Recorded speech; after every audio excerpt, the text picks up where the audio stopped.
নমস্কাৰ প্ৰথম খবৰৰ বিশেষ অনুষ্ঠান হুৰিয়া যাত্ৰালৈ মই দীপ্তাশ্ৰী আপোনালোকক স্বাগতম জনাইছো আৰু আপোনালোকে নিশ্চয় জানে যে আমাৰ এই অনুষ্ঠানটোত আমি প্ৰতি দেওবাৰে আমন্ত্ৰণ কৰি আনো একোগৰাকীকৈ কণ্ঠশিল্পী আৰু আজিও তাৰ ব্যতিক্ৰম নহয় আজি আমাৰ হৈতে উপস্থিত আছে আপোনালোকৰ সকলোৰে পৰিচিত এগৰাকী জনপ্ৰিয় কণ্ঠশিল্পী যাৰ কণ্ঠত আছে এক সুকীয়া মাদকতা ইনষ্টাগ্ৰামৰ ৰিলছে তেওঁৰ গীতৰ কলি এতিয়াও ট্ৰেন্ডিঙত আছে তেনেহলে বেছি পলম নকৰি আমি পোনপ্ৰথমে তেওঁৰ হৈতে চিনাকি হৈ লোৱা হওক গাৰ্গী দাস তোমাক আমাৰ অনুষ্ঠানৰ মাজলৈ স্বাগতম জনাইছো ধন্যবাদ ময়ো ধন্যবাদ জ্ঞাপন কৰিছো ইমান ধুনীয়া এটা অনুষ্ঠানত মোক আমন্ত্ৰণ কৰি আনাৰ বাবে কি খবৰ মোৰ ভাল তোমাৰ কি খবৰ আছো ভালে আমি তোমাৰ হৈতে কথা পাতিম আমাৰ অনুষ্ঠানত তোমাৰ সংগীতৰ যাত্ৰাৰ কথা পাতিম কিন্তু পোনপ্ৰথমে তোমাৰ এটা সুন্দৰ জনপ্ৰিয় গীতেৰে আমি আমাৰ অনুষ্ঠানটো আৰম্ভণি কৰিব বিচাৰিছো নিশ্চয় প্ৰথমে মোৰ এটি গীত ৰাইজে খুব মৰম দিছিলে কলিজাতে ৰাখিছো বুলি সেই গীতটি অকমান গুণগুণাব বিচাৰিছো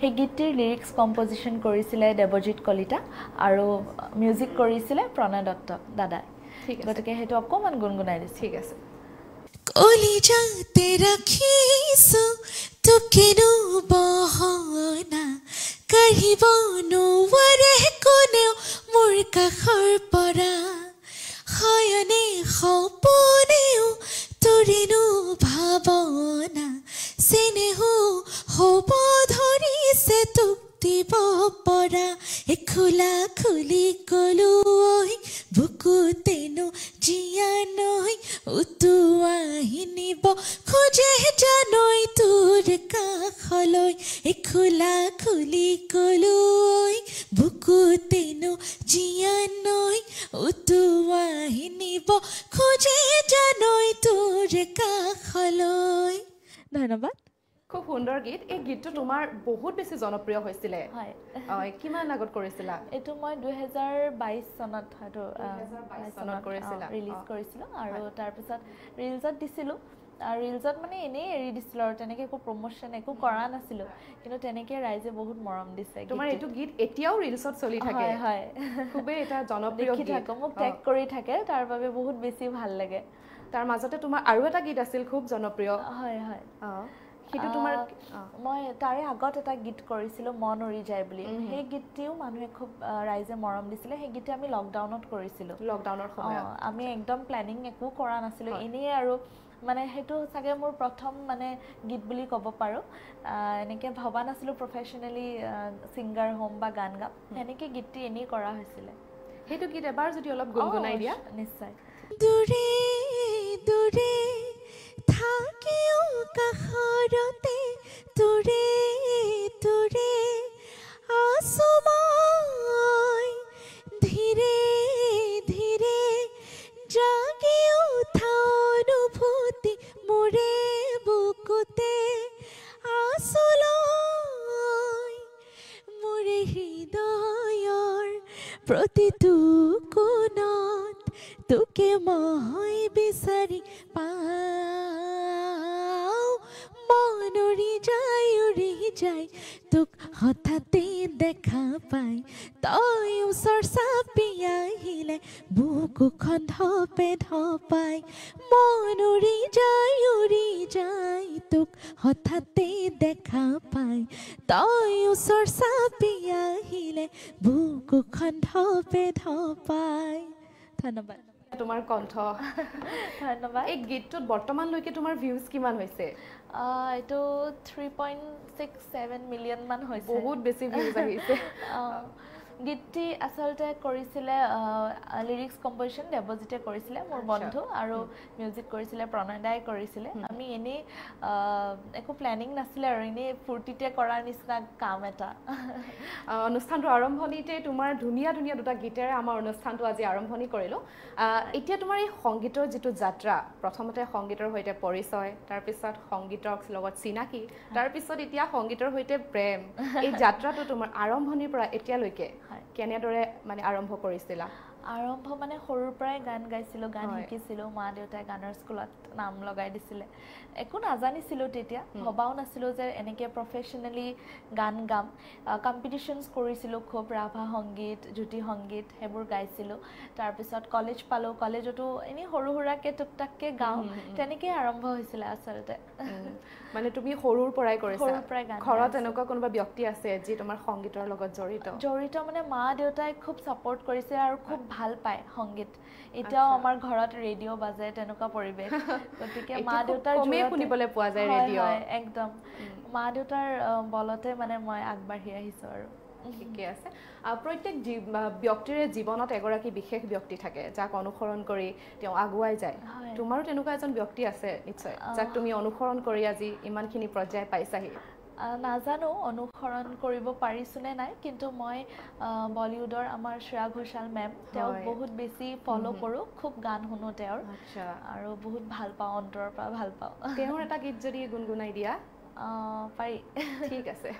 पियूं बोले पिया बोले क्या ये बोले जानो ना, जिया डोले हौले हौले क्यों ये डोले जानो ना।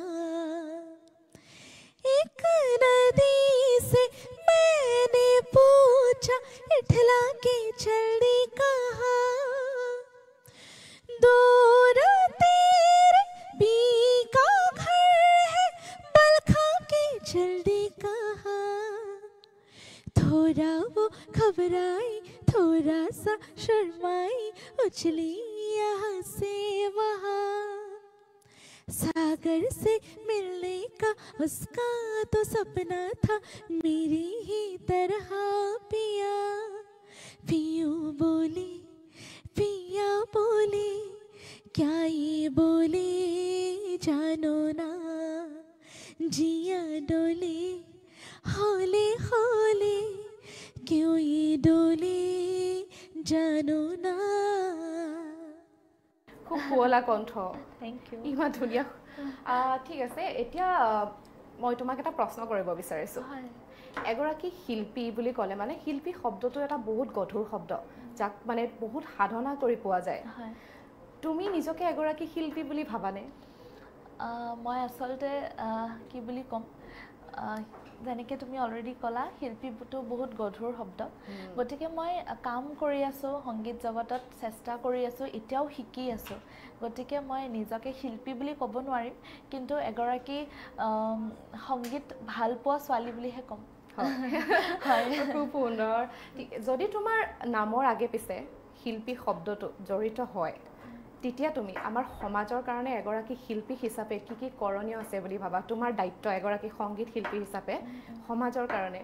হয়, যিহেতু আমি গান গাওঁ, সংগীত কৰোঁ, গতিকে প্ৰথম কথাটো আমি ৰাইজক যিমান পাৰোঁ ছেটিছফাই কৰিব চেষ্টা কৰিব লাগিব নিজৰ কামেৰে। কামৰ কোৱালিটিটো মেইনটেইন কৰিব লাগিব, সেইটো ভাবোঁ।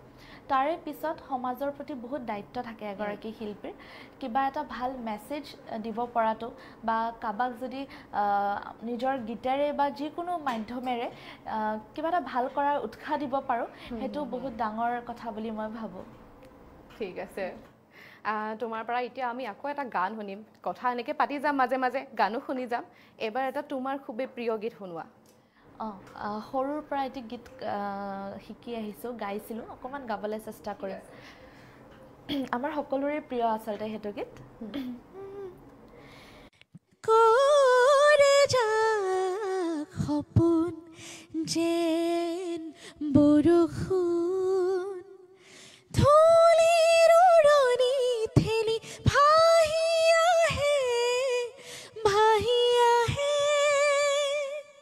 কোমল মাটিৰ গান গুণ গুণ গুণ, কোমল মাটিৰ গান গুণ গুণ গুণ, এজাক সপোন যেন বৰষুণ, কৰে যাক সপোন যেন বৰষুণ, শুই থকা বননিক দিলে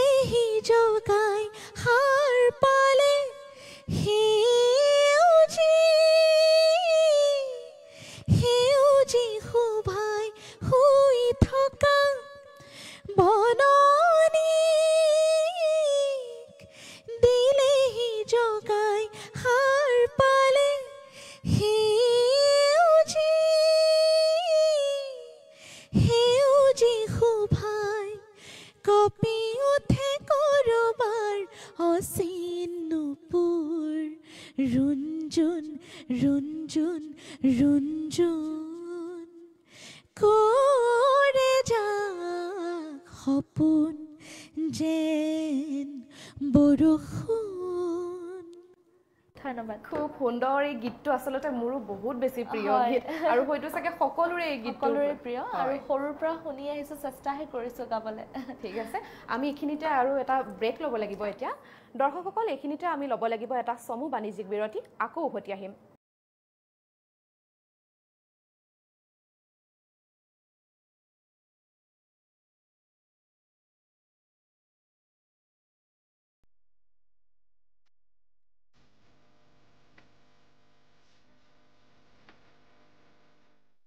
घर कंस्ट्रक्ट करना भी इनिंग्स कंस्ट्रक्ट करने जैसा होता है। You have to weather every storm. इसीलिए मुझे भरोसा है टॉपसेम सीमेंट पर। टॉपसेम सीमेंट, मजबूती का भरोसा हमेशा।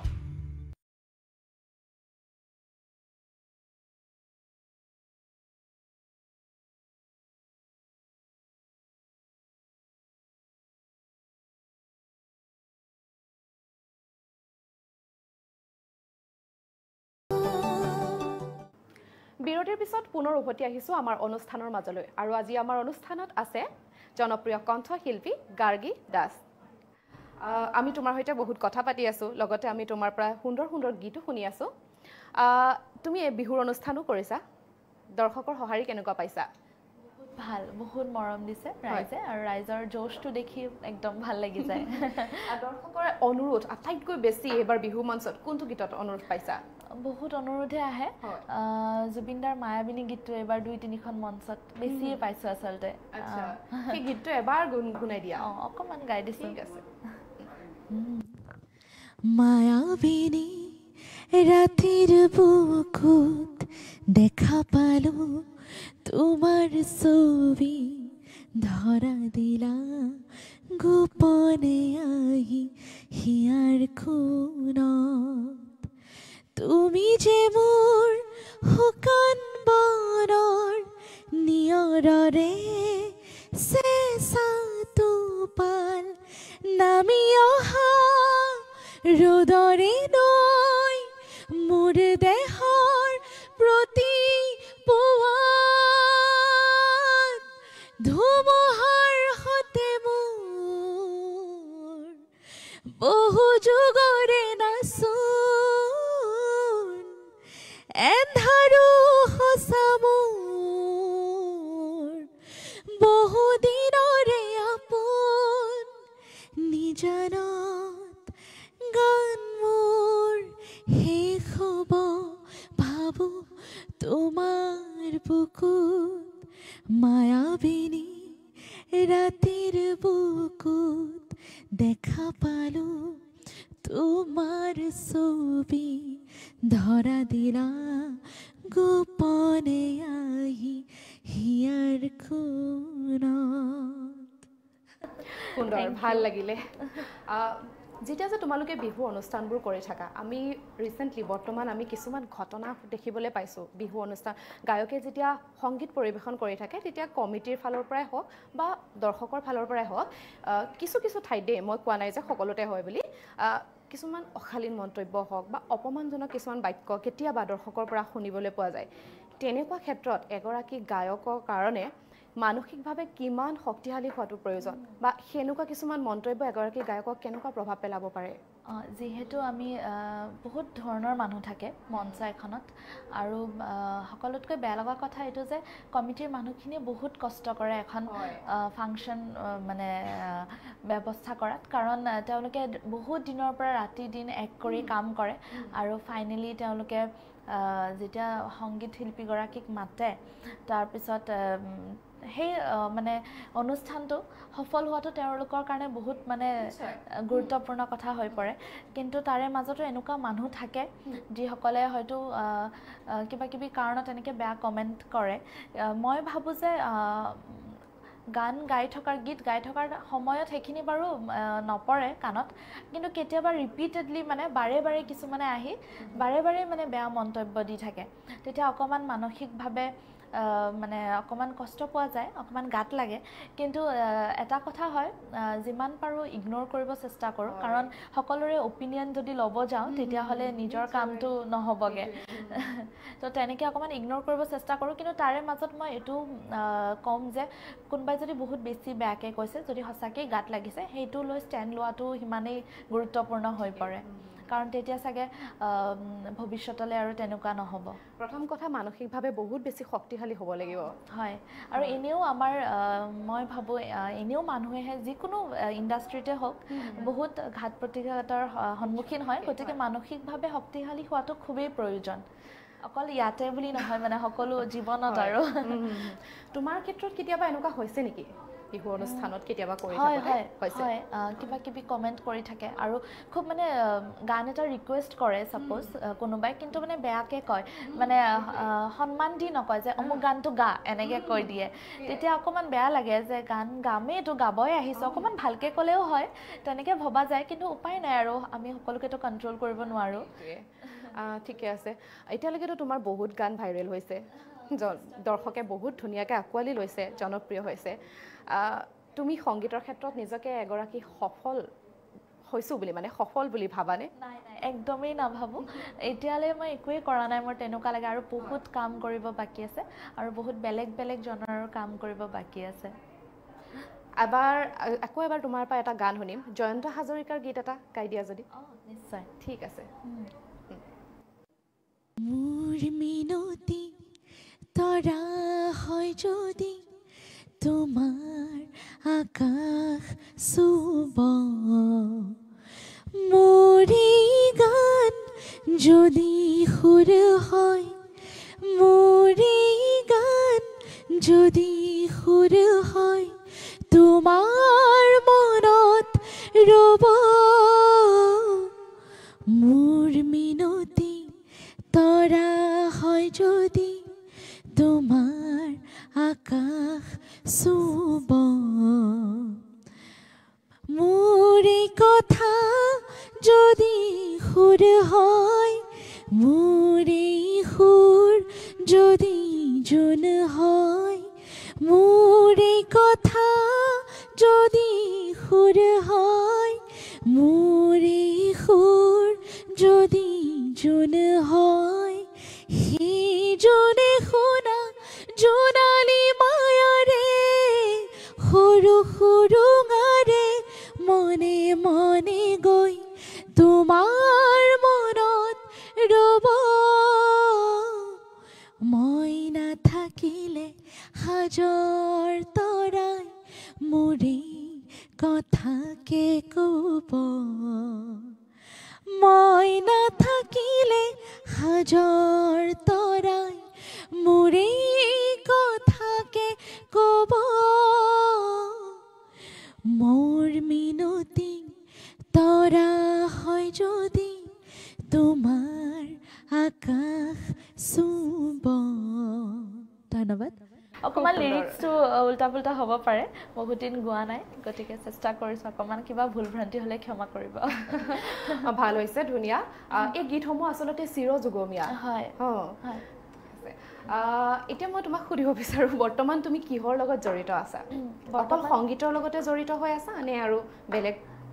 বৰ্তমান সংগীতৰ লগতে জড়িত হৈ আছোঁ, সংগীতে কৰি আছোঁ, কাম কৰি আছোঁ, বহুত কৰিবলগীয়া আছে।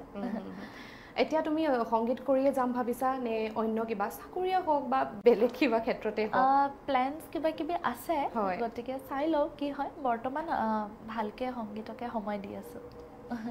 তোমাৰ জীৱনৰ টাৰ্ণিং পইণ্ট বুলি কোনটো সময়ক ক'বা? মোৰ মন উৰি যায় গীতটি টাৰ্ণিং পইণ্ট বুলি ভাবোঁ, কাৰণ সেই গীতটিৰ জৰিয়তে মোক মানুহে চিনি পাইছিলে, আৰু মই ভাবিছিলোঁ যে মই চাগে এই প্ৰফেশ্যনটো চিৰিয়াছলি ল'ব পাৰিম।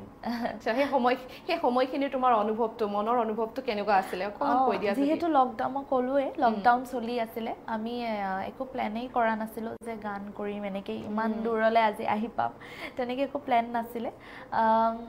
লকডাউনৰ সময়ত প্ৰণয়দাৰ ঘৰলৈ গৈছিলোঁ এবাৰ, এনেকৈ গানটো লৈ গৈছিলোঁ, এনেই কৰিম আৰু তেনেকৈ গৈছিলোঁ। প্ৰণয়দাই প্ৰথমেই গানটো শুনি খুব ভাল পালে মানে তেওঁ ক'লে যে এই গানটোৰ বহুত পটেনচিয়েল আছে গতিকে ভালকৈ কৰা ভাল হ'ব গানটো মানে এটা বিশ্বাস আছিলে আৰু তাৰপিছত গানটো কৰিলোঁ ষ্টুডিঅ' বিচাৰি পোৱা নাই ৰেকৰ্ডিং কৰিব কাৰণ লকডাউন গোটেই বন্ধ হৈ আছে ৰাজ মিউজিকত জোৰত তিনিআলিত ৰাজ মিউজিক বুলি আছে সকলোৱে জানেই তাতে গৈ সেইটো খোলা আছিলে আৰু তাতে গৈ অলপ সময় দিলে তেওঁ তাতে গৈ আমি ৰেকৰ্ডিং কৰিলোঁ ৰেকৰ্ডিং কৰাৰ পিছত গানটো অডিঅ'টো এনেই উলিয়াই দিছোঁ তেতিয়া টিকটকো বেন হৈ গৈছে সেইটো সময়তে টিকটক বেন আৰু ৰিলছটো অহাই নাই আজিকালি যেনেকৈ মানুহবোৰে ৰিলছত গান প্ৰমোট কৰে তেনেকৈ আমি একো কৰিব নাপালোঁ মানে ৰিলছ অহাই নাই অসমত মানে ইনষ্টাগ্ৰামৰ ৰিলছ ওলোৱা নাই আৰু টিকটকটো সেই সময়ত বেন হৈ আছে কিন্তু আমি এনেই গানটো কৰি অডিঅ' দি দিলোঁ অডিঅ'টো দিছিলোঁ মানে প্ৰথম তাৰপিছত অডিঅ'টো ইমানেই ভাইৰেল হৈ সেইটো সময়ত তোমাৰ কভাৰ ভিডিঅ' আছিল কভাৰ ভিডিঅ' কৰে ইউটিউবত মানুহবোৰ অকণমান এক্টিভ হৈছিলে কাৰণ লকডাউন হৈ গ'ল কোনে কি কৰিব একো কৰিব নাই মানুহবোৰ তেনেকুৱা হৈছিলে ইউটিউবত কভাৰ ভিডিঅ' বনাই দিছে বহুতে মোক গাই গানটো গাই মোক পঠাইছে ইনষ্টাগ্ৰামত এনেই ভিডিঅ' পঠাইছে মানে বহুতে এক্টিঙো কৰি মানে টিকটক টাইপৰ তেনেকৈ ভিডিঅ' বনাই পঠাইছে হোৱাটছএপত পঠাই ইনষ্টাগ্ৰামত পঠাই তেতিয়া মানে ভাবিছোঁ ইছৰাম টিকটকটো থকাহেঁতেন বহুত ভাল হ'ল হয় কিন্তু হ'লেও মানুহখিনি ইমান মৰম দিছে আচৰিতভাৱে মৰম দিছে মানে আৰু মোক তেতিয়া কোনো চিনি নাপায় প্ৰথম গীত মোৰ তেতিয়ালৈকে ভিডিঅ' কৰা নাছিলা গান ভিডিঅ' কৰাই নাই আচ্ছা ভিডিঅ' কেতিয়া কৰিছা ভিডিঅ'টো যেতিয়া গানটো হিট গুচি গ'ল আৰু ভাইৰেল গ'ল আৰু তেতিয়া ভাবিছোঁ যে ভিডিঅ'টো কৰি দিওঁ গৰমে তেনেকৈ ভিডিঅ' কৰিলোঁ ভিডিঅ'ত ৰাব্বানী আছিলে ৰাব্বানী ছয়াম যে তাৰ লগত মোৰ চিনাকি হ'ল লকডাউনতে এখন আমি শ্বৰ্ট ফিল্ম শ্বুট কৰিছিলোঁ অভিনয়ো কৰিছা অভিনয় কৰোঁ বুলি ক'ব নোৱাৰোঁ সি মোক এদিন এনেই আৰু মেছেজ কৰিলে ইনষ্টাগ্ৰামত যে এনেকৈ শ্বৰ্ট ফিল্ম এখন কৰিবা নেকি মইতো তাৰ তেতিয়া খুব ফল'য়িং আৰু এতিয়াও সি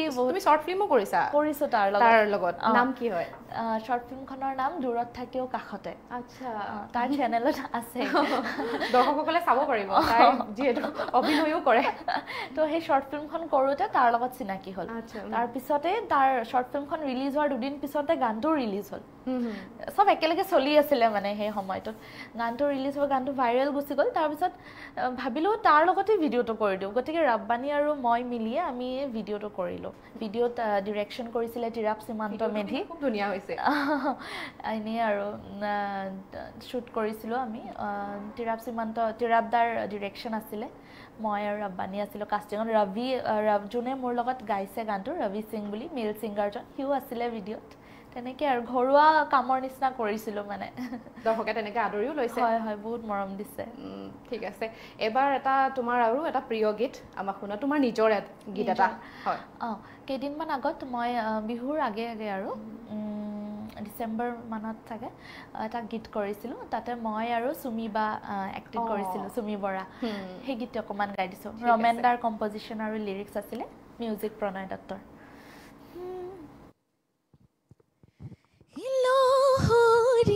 লহৰি উঠে মনৰ কামেঙত দৰদি তোৰে মিঠা মাতত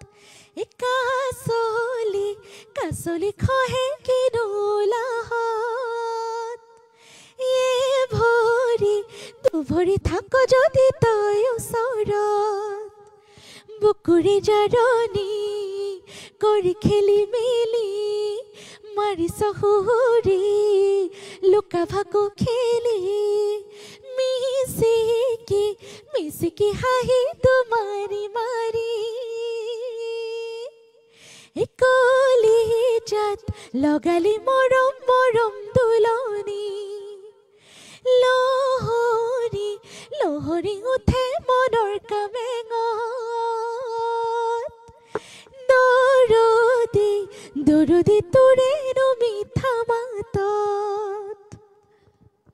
লাগিলে খুব ধুনীয়া গীত ভৱিষ্যত তোমাৰ পৰিকল্পনা নতুন কিবা আমাৰ অসমবাসীৰ কাৰণে তোমাৰ কিবা নতুন উপহাৰ হয় কাম কৰি আছোঁ অকণমান কিবা বেলেগ কৰিম ভাবিছোঁ যিহেতু আজিকালি মানে বিহুসুৰীয়া গীত বহুত কৰিলোঁ গতিকে অকণমান কিবা এটা বেলেগ কৰিম বুলি পৰিকল্পনা কৰিছোঁ এনেই বৰ্তমান তুমি কি ভাবা যে যোনবোৰ গীত দৰ্শকে এতিয়া বৰ্তমান সময়ত কেনেকুৱা ধৰণৰ গীতসমূহ বেছিকৈ মৰম দিয়ে বুলি ভাবা আঁকোৱালি লয় আচলতে আমাৰ অসমৰ অডিয়েন্সৰ টেষ্টটো সলনি হোৱা বুলি কয় শুনিব পাইছোঁ আৰু আজিকালি আমাৰ অডিয়েন্সে আজিকালি সকলো ধৰণৰ মিউজিক শুনে সেইটো বহুত ভাল খবৰ আমি ৱেষ্টাৰ্ণ বেছ বা ৱেষ্টাৰ্ণ ফিলৰ গানবোৰো শুনে বা ইডিএমো শুনে বিহুটো শুনিবই সদায় লগতে ভাল ছেমি ক্লাছিকেল গানো শুনে ছফ্ট ৰোমেণ্টিকো শুনে গতিকে সকলো ধৰণৰ গান শুনে আৰু আমাৰ অসমৰ যিবোৰ মানে নতুনকৈ খুব টেলেণ্টেড আৰু গোটেই মানুহখিনি কাম কৰি আছে নতুনকৈ বহুত ধুনীয়া কাম কৰি আছে আৰু সকলো জনাৰত কাম কৰি আছে সেইটো আমাৰ কাৰণে খুব ভাল খবৰ নিশ্চয় আৰু এটা কথা নহয় এই যে ৰিলছ ওলোৱা পিছৰ পৰা মানে কিছুমান বস্তু অকণমান লক্ষ্য কৰিছোঁ যেনেকুৱা ধৰণৰ গীত হ'লেও তোমাৰ মানে দৰ্শকে ধৰি লোৱা চব বস্তু আঁকোৱালি নলয় কিছুমান বস্তুহে আঁকোৱালি লয় ৰিলছটো নথকা হ'লে কি গানবোৰ ইমান বেছি আঁকোৱালি নলল হয় নেকি নহয় তেনেকুৱা কথা নহয় বুলি মই ভাবোঁ ৰিলছটো এটা প্ৰমোশ্যনেল মিডিয়া মানে এটা মাধ্যম আৰু যিহেৰে আমি গানবোৰ প্ৰমোট কৰিব পাৰোঁ গতিকে ছ'চিয়েল মিডিয়া যেনেকৈ ইউজ কৰিছে মানুহে প্ৰমোট কৰিব তেনেকৈ বেলেগ কিবা হয়তো ইউজ কৰিল হয় জাষ্ট এটা প্ৰমোশ্যনেল মিডিয়া বুলি ভাবিহে ৰিলছটো মানুহে মানে কৰে কিন্তু ভাল গান এটা সদায় চলিব বা সদায় আঁকোৱালি ল'ব ভাল গান এটা আজি নহ'লেও কালি নহ'লেও দেৰিকৈ হ'লেও মানুহে ভাল গান এটা সদায় শুনিব বিচাৰিব বুলি মই ভাবোঁ ঠিক আছে বাৰু তুমি এনেদৰে কাম কৰি যোৱা আগলৈ আৰু আমাৰ অনুষ্ঠানটো যিহেতু এতিয়া সামৰিবলৈ হ'ল গতিকে তোমাৰ পৰা আৰু এটি গীত শুনি আমাৰ অনুষ্ঠানটো আমি সামৰিব লাগিব ঠিক আছে মই মোৰ একদম ৰিচেণ্ট গীত এটি লাষ্ট বিহুৰ ঠিক আগে ৰিলিজ কৰিছিলোঁ সেই গীতটি অকণমান গুণগুণাই দিছোঁ ঠিক আছে সেইটো অকণমান ৰিলছত আঁকোৱালি লৈছিলে মানুহে হয় কেৰাকেৰি কৈ নাচাবি মোলৈ চকু খালি আনিম চাবলে মন যদি চিধাই চাবি তোৰ কাষতে থাকিম কেৰাকেৰি কৈ নাচাবি মোলৈ চকু খালি আনিম চাবলে মন যদি চিধাই চাবি তোৰ কাষতে থাকিম মোলৈ যিমান মৰম আছে তোৰে বুকুত সিমানে মৰম আছে মোৰ হিয়াত ৰচকি পখিলি হলো প্ৰেমতে পৰি আছিলো আজলি কাঢ়িলি হিয়াখনি ৰচকি পখিলি হলো প্ৰেমতে পৰি আছিলো আজলি কাঢ়িলি হিয়াখনি সুন্দৰ বহুত ভাল লাগিলে আজি অনুষ্ঠানটো আশা কৰোঁ আমাৰ দৰ্শকসকলেও চাই পিনি খুবেই ভাল পালে তুমি এনেদৰে কাম কৰি যোৱা আৰু আমাৰ দৰ্শকে তোমাৰ ৰাইজে আঁকোৱালি লওক তোমাৰ কামবোৰ হয় আমি অনুষ্ঠানটো এতিয়া এটা সামৰিব লাগিব এইখিনিতে ধন্যবাদ জ্ঞাপন কৰিছোঁ তোমাকো আৰু লগতে প্ৰথম খবৰৰ সকলো সদস্য মোক ইমান ধুনীয়া এখন অনুষ্ঠানলৈ আমন্ত্ৰণ কৰাৰ বাবে লগতে ৰাইজক ধন্যবাদ জ্ঞাপন কৰিছোঁ ইমান দিনে ইমান মৰম আৰু ছাপোৰ্ট কৰি অহাৰ বাবে আশা কৰিছোঁ আগলৈ এনেকৈ মৰম দি যাব ঠিক আছে দিয়া দৰ্শকসকল আমি আমাৰ অনুষ্ঠানটো এতিয়া এটা সামৰিব লাগিব আকৌ অহা দেওবাৰে লগ পাম একেটা সময়তে অন্য এগৰাকী অতিথিৰ সৈতে তেন্তে আজিলৈ আহিছোঁ ধন্যবাদ